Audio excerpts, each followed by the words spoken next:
ఇందాకే జగదీరగుట్టలో స్కూల్లో జరిగిన సంఘటన గురించి నేను న్యూస్ చూశాను. ఆ పాప కండిషన్ ఇప్పుడు అస్సలు బాగాలేదు. యాక్చువల్లీ ఫస్ట్ ఆఫ్ ఆల్ ఆ పాపని కొట్టడం చాలా తప్పు.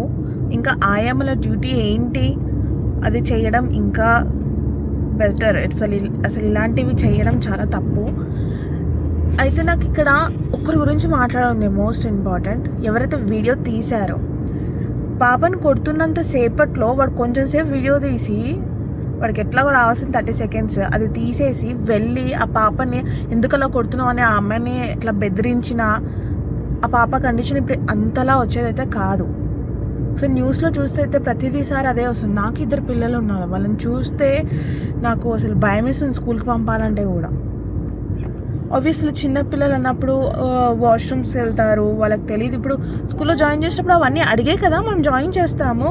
అప్పుడు వాళ్ళేమో లేదు మేడం మేము దగ్గరుండి మంచిగా చూసుకుంటాము అని చెప్పి తర్వాత అలా ఆయమ్మలు కొడుతుంటుంటే ఆ ప్రిన్సిపల్ గారిని వాళ్ళ మదర్ వెళ్ళి అడిగితే వాళ్ళ ప్రిన్సిపల్ గారు ఇవన్నీ నార్మల్ చూసి చూడనట్టు వదిలేయాలని వాడు ఇందులో వాగుతున్నాడు. ఈ సంఘటన పైన చాలా సీరియస్గా మనం రియాక్ట్ అవ్వాలి.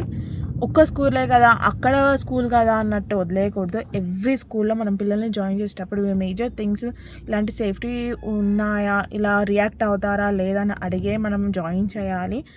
అండ్ ఆబ్వియస్లీ పిల్లలు ఫస్ట్ అంటే 3 ఇయర్స్లో ఉన్నప్పుడు మనం స్కూల్లో జాయిన్ చేస్తాము, అప్పటికే కొంచెం నేర్పిస్తాం. కానీ అందరూ అప్పుడే అంత క్విక్గా నేర్చుకోరు. కాబట్టి పేషెన్స్ ఉన్న ఆయమ్మాలని స్కూల్లో వాళ్ళు చూసి పెట్టుకోవడం బెటర్ అనేసి నా ఉద్దేశం. బట్ ఇది రియల్గా ఈ సంఘటన చాలా భయంకరమైనది. నాకైతే అసలు ఎంత కోపం వస్తుందంటే అంత కోపం వస్తుంది. దీని గురించి అందరూ రియాక్ట్ అవ్వాలి నేనైతే కోరుకుంటున్నా. అండ్ ఆ పాపకి ఏం అవ్వదని కోరుకుందాం. ఓకే.